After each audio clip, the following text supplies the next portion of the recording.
I'm trying to get that dough. Every day is another struggle. This is my life. So what if my plans said no? Just sit back. What's up, guys? Welcome back to the channel. Today we are reacting to the dark reality of Instagram. I have an Instagram. I also have a Twitter, and it definitely has gotten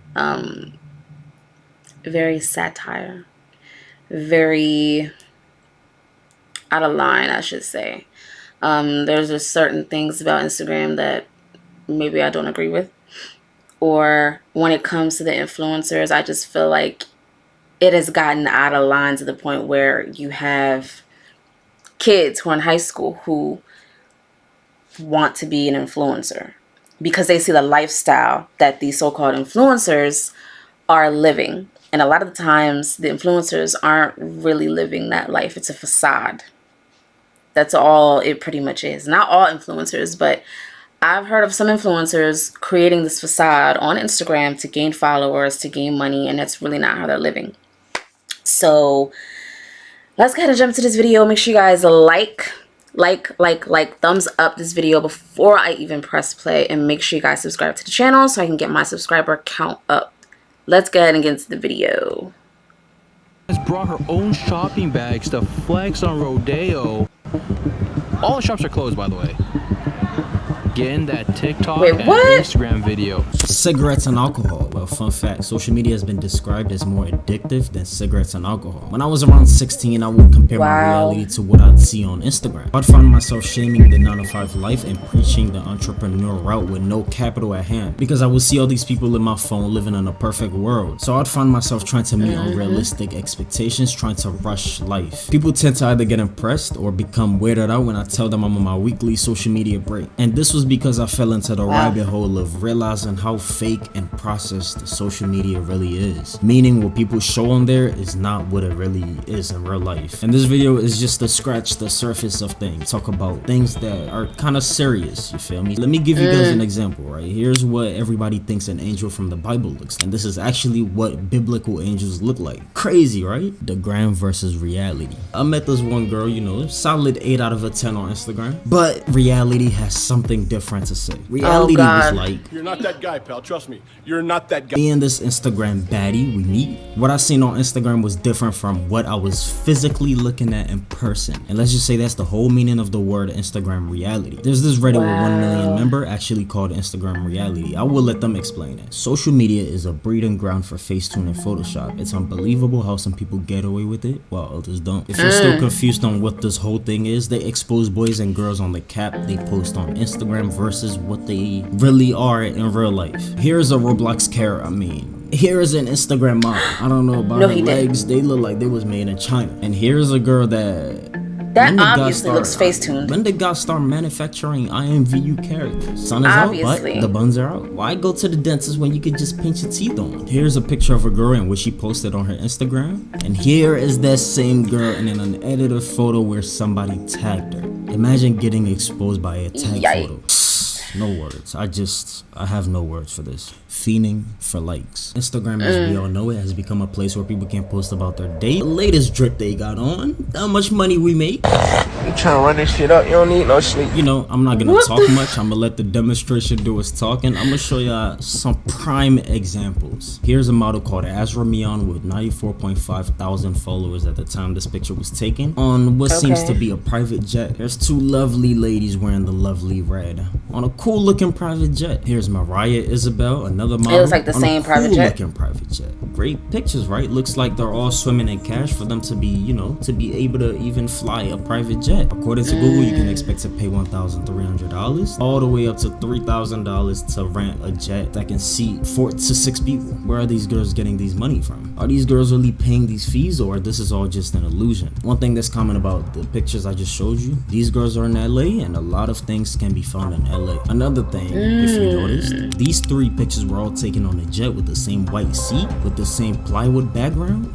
and with the same type of window shape. So I thought to myself, it's something really fishy here. I went on a quick Google search and guess what I found? I found out that this very well famous private jet can be rented for $50 per hour. And if you want to rent it for 12 hours at a time, it will be, let's say, $35 per hour. What? Reporting live, it's Trap Bunny. So this famous jet is actually a decked out photo studio with the main photo area that we see in everybody's pictures, more pictures of the main photo area, you know, the makeup backroom, got the mirrors and stuff, some more backroom photos, the whole photo area, what you see from the inside, crazy. Another view of what you see from the inside, another random backroom photo, a lonely couch, hangers and lights for whatever you may need it for, and finally what the whole stunt room looks like from the outside. I don't know about y'all, but look, I ain't flying a that is jet so that is built entirely fraudulent. off of wood chips. But you know, to each their own. With Mark Zuckerberg being the CEO of Instagram and Facebook, the that's biggest fraudulent. social apps currently, he is aware of all these illusions. I remember when the news came out that Instagram was planning on removing the like counter, and all these Instagram influencers went into an instant panic. Mark was the same man that said, we want people to be less interested in how many likes a post gets and focus more on connecting with other people. But why was this whole like button even a thing? There were, I should call them experts, that were questioning and researching the effects of social media. Just like Facebook got, you know, the like we'll button. We'll talk about that later. Or the thumbs up button. Perfect. Okay. Stupid. Perfect. How do you feel after filming this and then you have to clean all this up? I'm all for entertainment and everything, but it's just, I have to show ridiculous what's for likes, for clicks. Right, this makes my head hurt. For clout, to go viral. Like, that's crazy. Two investigation exposes fan scam. 19-year-old woman and two men in their 20s were arrested at their Rancho Cucamonga apartment. Tens of thousands of people fall victim to these scams every year. Reports of internet crime skyrocketed. Instagram has become a growing place for internet theft and people masking themselves to be what they are. Here is Ray Hushpuppi. His lifestyle was not fake, he just was a true finesser. Here is Ray in front of a Rolls Royce that has a market value of $340,000. Here's the same guy with the $150,000 Richard Mille watch. But all this wealth I just showed you, imagine all of it disappearing at a snap of a finger. It did. If you want Instagram, girl, it's important to use a strategy. Absolutely not. Come on with it. Come on with it. I want to know what happened.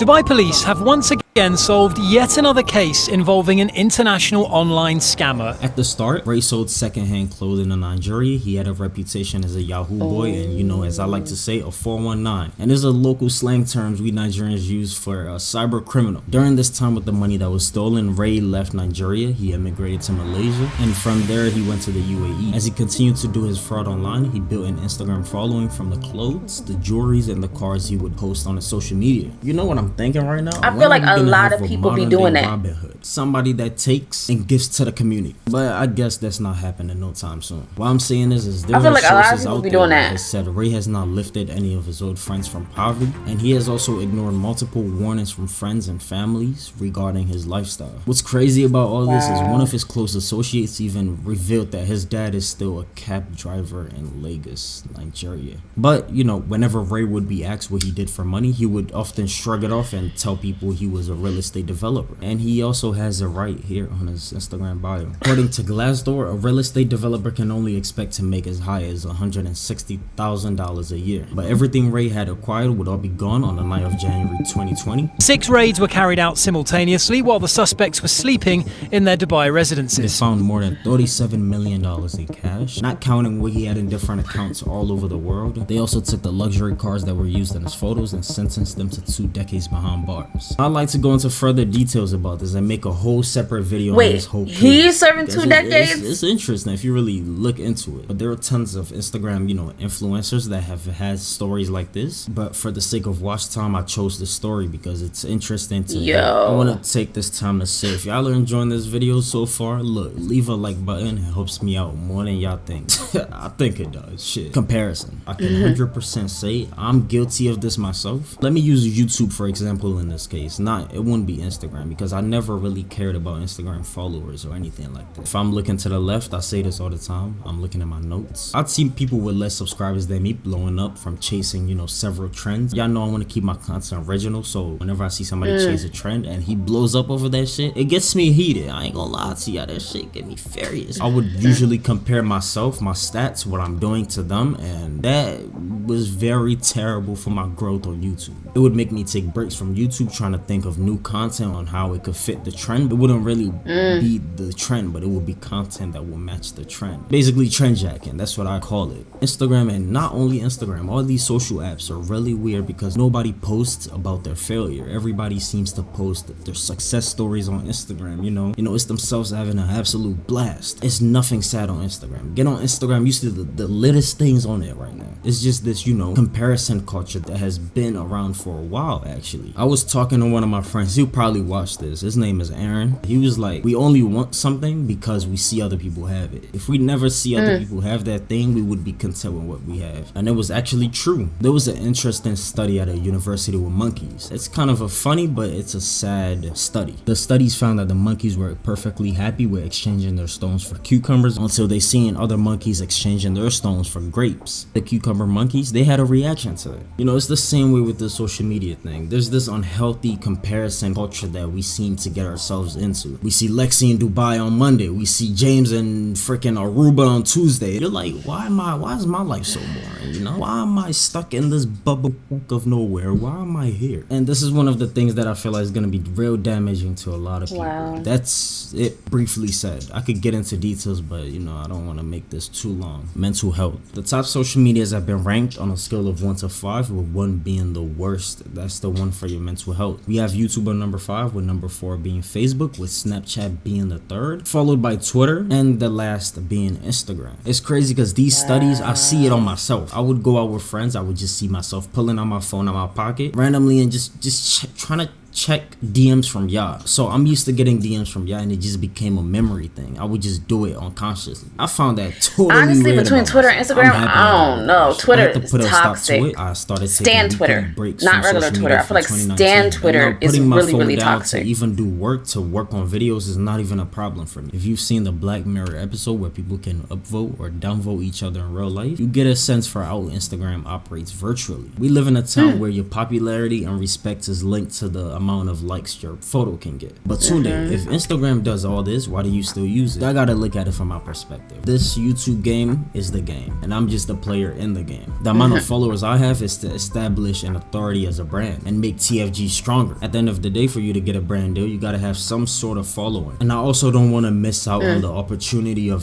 networking with other people. Like I said, this was gonna be just the surface. I want to get into like crimes that actually happen on Instagram. I might do that on the part 2. Just leave a like, let me know that y'all want this. That's how we communicate, you know, that's how I know y'all want these videos. Okay, that was a good video. Yeah, when it comes to Instagram, man, it can be really toxic. It can be, and sometimes it can be addicting. I know my phone gives me that weekly report of how many hours I've spent on my phone, and I think usually it's around between 8 and 9 hours a week, which isn't bad compared to most people. But I also have a full-time job, and I work for an agency, and I'm doing YouTube. So yeah, I don't know. That's crazy. I feel like Twitter and Instagram, they almost neck and neck, because Instagram is very toxic.